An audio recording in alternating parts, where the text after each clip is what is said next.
Welcome to just minute Jesus కీర్తన 119:71 నేను నీ కట్టడలను నేర్చుకున్నట్లు శ్రమ నొందిరుట నాకు మేలైనంటూ కీర్తనకారుడు శ్రమలలో ఉన్న ఆనందాన్ని మేలులను గొప్పగా నేటి విశ్వాసులు తెలియజేస్తూ ఉన్నాడు.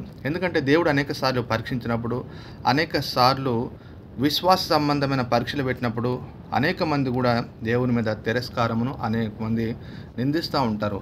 దేవుడు మమ్మల్ని అన్యాయానికి గురి చేశాడని చెప్పి ఆ విధంగా మాకు అనేక సార్లు శ్రమ పెట్టాడంటూ వాపోతూ ఉంటారు. యోబు అయితే తాను ఎన్ని శ్రమలు, ఎన్ని ఇబ్బందులు, మరణం వచ్చినప్పుడు కూడా యెహోవా ఇచ్చెను, యెహోవా తీసుకును, యెహోవా నామముకే స్తుతి కలుగును గాకంటూ గనపరచడం జరిగింది. తన భార్య మాత్రం దేవుని దూషించి చావరాదు శ్రమలు వచ్చినప్పుడని దూషించడం జరిగింది. ఈరోజు అనేక మంది ఈ ఇరు వర్గాల్లో కనబడుతూ ఉంటారు. ఇక్కడ కీర్తనకారుడైతే అనేక సార్లు శ్రమలు వచ్చినప్పుడు ఇంకా దేవుని యొక్క వాక్యాన్ని, ఇంకా దేవునికి లోబట్టడం కోసం దేవుడు పరీక్షిస్తూ ఉన్నాడు. అది మేలు కోసం అంటూ దేవుని గనపరుస్తూ ఉన్నాడు. దేవుడు మనకున్న కృప అనుగ్రహించును గాక. ఆమేన్.